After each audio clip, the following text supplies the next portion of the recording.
ಇಲ್ಲ ತಮ್ಮ, ಇಲ್ಲ.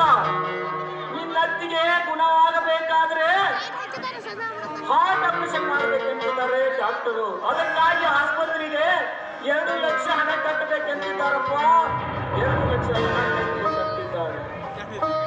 ನನ್ನ ಬೆಳೆದ ಬಾಳೆ ತೋಟವನ್ನೆಲ್ಲ ಯಾರಿಗಾದ್ರೂ ಹಣ ಪಡಿಬೇಕೆಂದ್ರೆ ಯಾರು ಪಾಪಿಗಳು ಸರ್ವನಾಶ ಮಾಡಿ ಹೋಗಿದ್ದಾರಪ್ಪ.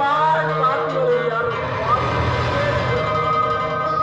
ಅಪ್ಪ, ನಮ್ಮ ಬಾಳೆ ತೋಟವನ್ನು ಸರ್ವನಾಶ ಮಾಡಿದ್ದು ಬೇರೆ ಯಾರಲ್ಲಪ್ಪ, ಇದೇ ಊರಿನ ಪಾಂಡಗೌಡ. ಹೌದು ಅಣ್ಣ, ನಮ್ಮ ಬಾಳೆ ತೋಟ ಹಾಳು ಮಾಡಿದ ಸೇಡಿಗಾಗಿ ಆ ಗೌಡನ ಮನೆಗೆ ನುಗ್ಗಿ 1 ಲಕ್ಷ ರೂಪಾಯಿ ಪರಿಹಾರ ಧನವನ್ನು ತಂದಿದ್ದೇವೆ. ಏನಪ್ಪ, ನಮ್ಮ ಗೌಡ್ರು 1 ಲಕ್ಷ ಹಣ ಪರಿಹಾರ ಕೊಟ್ರಿ? ಒಳ್ಳೇದಾಯ್ತು ತಮ್ಮ, ಒಳ್ಳೇದಾಯ್ತು ತಮ್ಮ.